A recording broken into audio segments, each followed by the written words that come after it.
চলুন আজ আপনাদের সাথে দুপুরে কি রান্নাবান্না করছি সেটারই একটা ভিডিও ভাগ করে নিই। তো এখানে আমি প্রথমেই মাছ ভেজে নিচ্ছি, এটা কাতলা মাছ।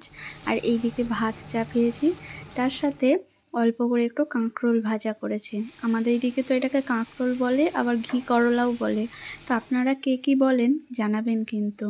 আর আজকে একটু পাতলা করে মাছের ঝোল বানাবো। আজকে না বেশি কিছু রান্না করতে ইচ্ছে করছে না, তাই এই মাছের ঝোল, ভাজা আর ভাত, একদমই সাদামাটা খাবার।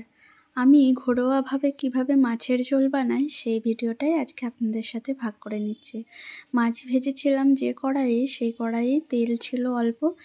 সেই তেলের মধ্যেই প্রথমে লম্বা লম্বা করে কিছু আলু কেটে রেখেছিলাম, সেগুলো ভেজে তুলে রেখেছি।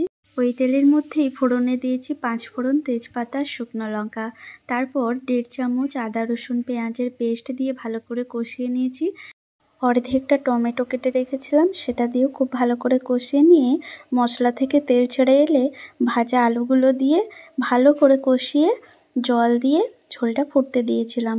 আলু একটু সেদ্ধ হয়ে গেলে এরপর ঝোল ফুটে উঠলে মাছগুলো এক এক করে দিয়ে ব্যাস আরও 5 মিনিট ফুটিয়ে নিলে রেডি পাতলা মাছের ঝোল।